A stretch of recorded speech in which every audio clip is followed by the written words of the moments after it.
Allahu Allahu Allahu Allah Allahu Allahu Allahu Allah. Assalamualaikum warahmatullahi wabarakatuh.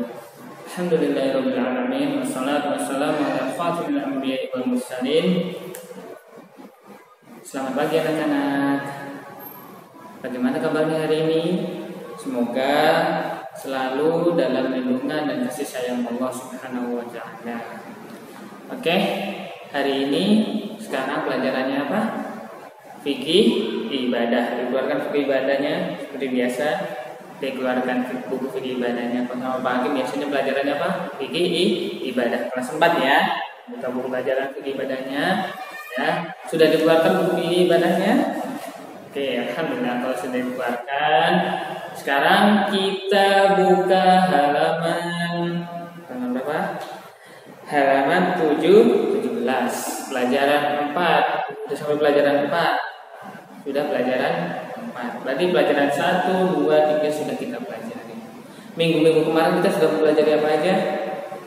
Salat jamaah, ya, kemudian syarat-syarat salat jamaah, ingat? Dan terakhir minggu kemarin kita sudah mempelajari salat qasar. Sekarang kita masuk ke pelajaran selanjutnya, yaitu di pelajaran 4 syarat-syarat salat qasar.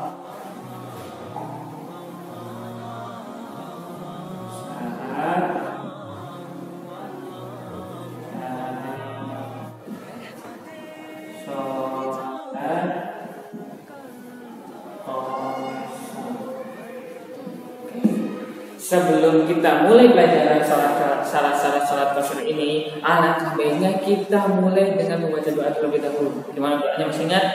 Raditu billahi rabbah wa bil islami dina wa bi muhammadin nabiyya wa rasulah rabbi zidni ilma warzuqni fahma. Amin. Allahumma. Oke, sekarang kita masuk ke pelajaran selanjutnya, yaitu syarat-syarat salat qasar. Salat qasar ini apa sih?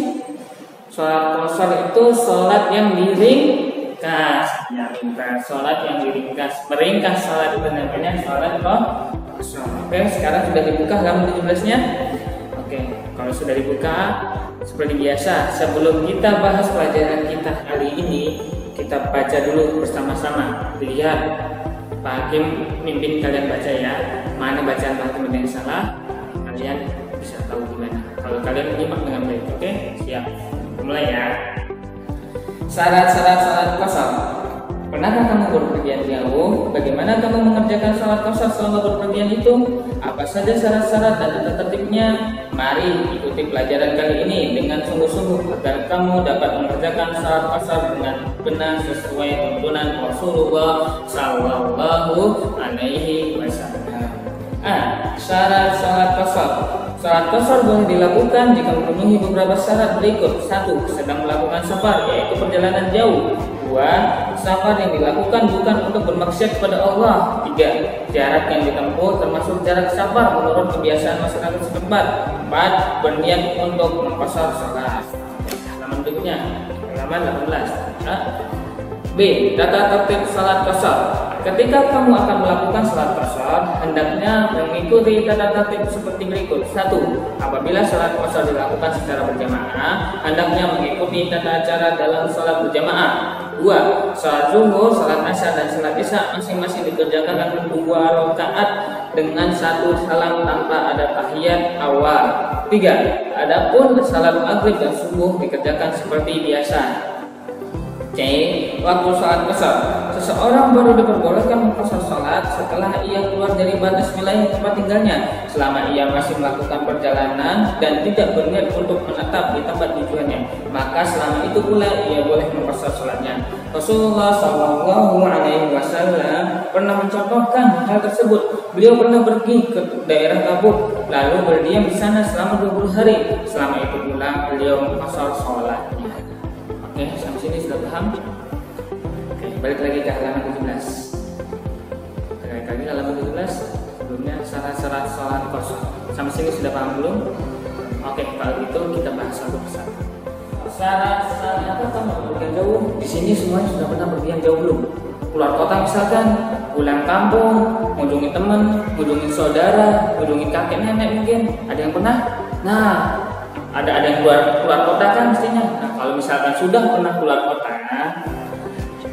bagaimana kamu mengerjakan salat qashar selama bepergian itu? Salat qashar enggak? Diringkas enggak salatnya? Kalau misalkan sudah pernah, gimana caranya? Apakah kamu itu sudah apa saja syarat-syarat dan tata-tatanya sudah sesuai enggak syaratnya? Mari ikuti perjalanan kali ini dengan sungguh-sungguh agar kamu dapat mengerjakan salat qashar dengan benar sesuai tuntunan Rasulullah Shallallahu Alaihi Wasallam. Waktu itu kita sudah mempelajari sholat jamak dan di sana juga ada syarat-syaratnya. Masih ingat syarat-syaratnya sholat jamak? Masih ingat ya? Harus berurutan, niat, masih ingat kan? Nah, sekarang kita juga sama. Sholat qashar tidak dikerjakan sembarangan, melainkan juga ada syarat-syaratnya yang harus kita penuhi sebelum melakukan sholat qashar. Coba lihat syarat-syarat sholat qashar. Sholat qashar boleh dilakukan jika memenuhi beberapa syarat berikut. Di sini ada 4. Harus dipenuhi ya.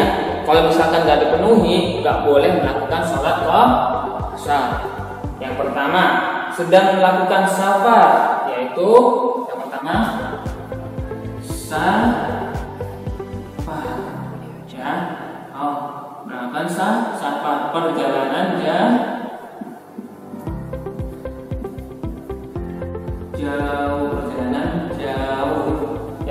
perjalanan jauh yang pertama. Kalau misalkan perjalanannya dekat, nggak jauh, tidak boleh keluar kota misalkan, keluar provinsi apalagi. Bahkan kalau misalkan keluar negeri kalian pergi jalan-jalan ke kota Madinah menuntut ilmu misalkan, ataupun kota Mekah, kalian menunaikan ibadah haji, amin ya, semoga bisa. Nah itu nggak apa-apa kalau kalian seperti itu, kalian melakukan perjalanan safar, perjalanan jauh, maka boleh melakukan sholat qashar. Yang kedua, safar yang dilakukan bukan bermaksiat kepada Allah, bukan maksiat. Yang kedua, bukan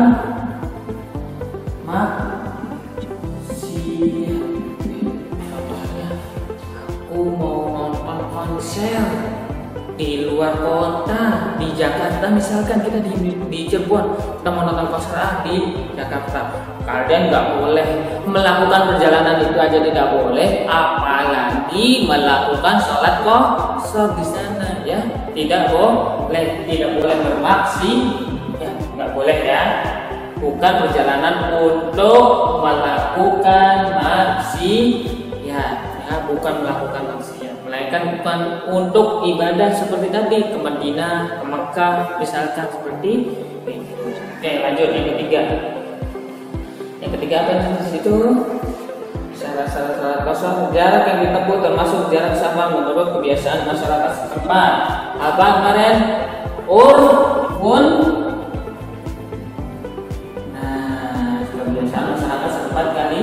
Kalian tempatnya di mana rumahnya?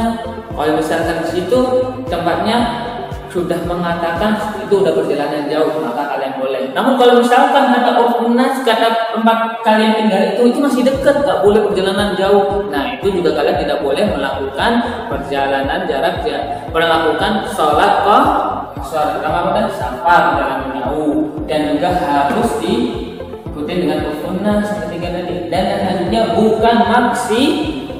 Ya, selanjutnya yang terakhir 4, berniat untuk mengqashar sholat. Jadi waktu perjalanan kalian keluar, kalian juga harus ada niatan, saya mau sholat qashar aja agar apa kemarin, hadiah dari Allah Subhanahu Wa Taala, sedekah dari Allah kalian terima.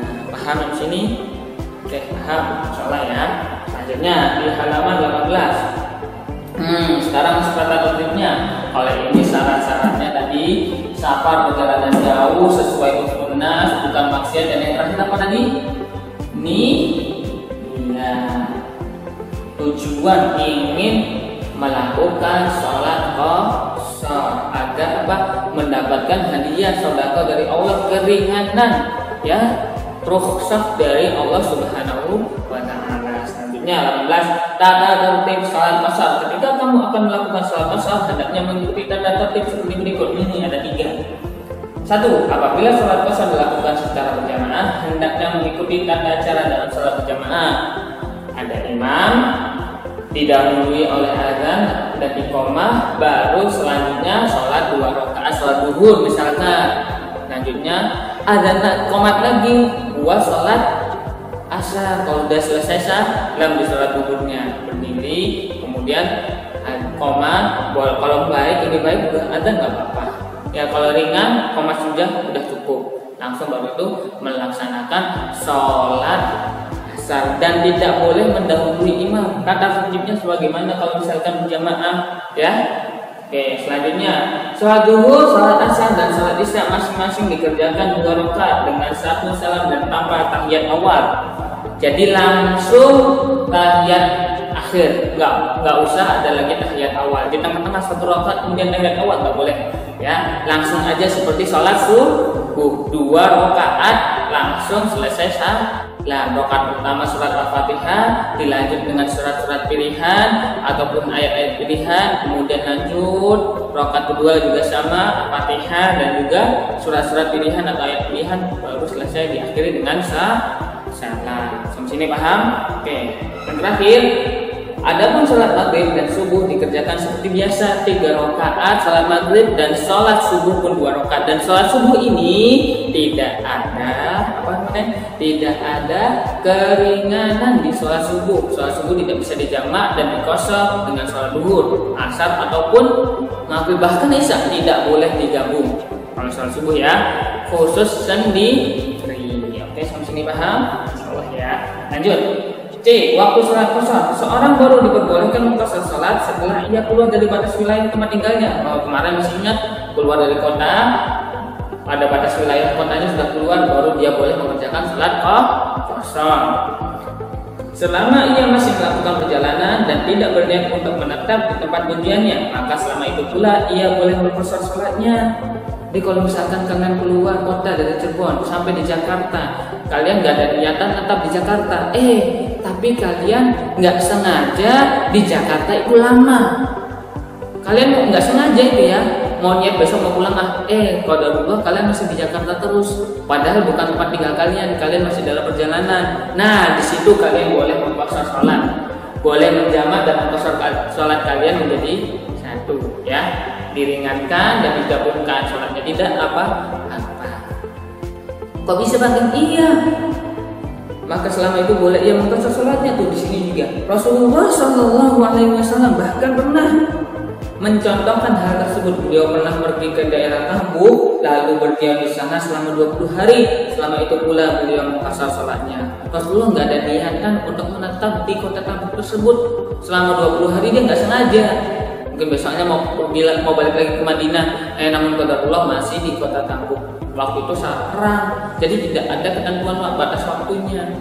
Kalau misalkan tidak ada niatan untuk menetap di tempat tersebut. Kalau misalkan kalian yang sudah ada niatan, saya di Jakarta dulu selama sebulan. Nah, kalau di situ kalian tidak mengqashar sholat, tidak menjamak sholat karena sudah ada niatan menetap di tempat tersebut. Tapi kalau misalkan tidak ada niatan di tempat di situ, nggak tahu berapa hari, baru boleh mengqashar sholat. Sampai sini semuanya sudah paham ya? Insyaallah sudah paham ya. Sampai sini semuanya sudah paham semua? Insyaallah sudah paham ya. Kalau sudah paham, sekarang kita keluarkan buku tulisnya. Kita tulis rangkuman dan pembelajaran kita sebelumnya tadi.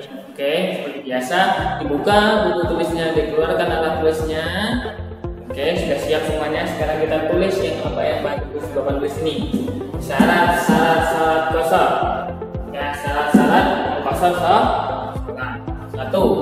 Syarat salat qashar adalah sedang dalam perjalanan jauh sesuai dengan urfun nas. Urfun nas tadi, urfun nas kebiasaan masyarakat tempat tinggal kalian, bukan untuk bermaksiat, ya, bukan untuk bermaksiat tadi nonton konser misalkan, ya, ataupun yang lainnya. dan berniat untuk salat qasar.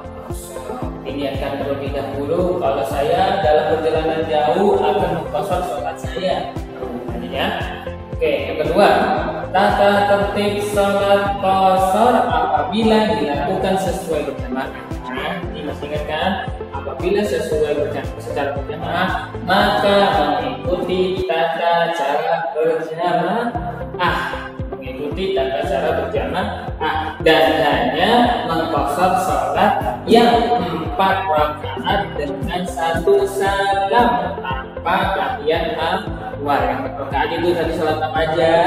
Salat asar, salat zuhur, sama salat isya. Urut ya, zuhur, asar, sama isya. Salat maghrib dan salat subuh tidak dapat diqasar.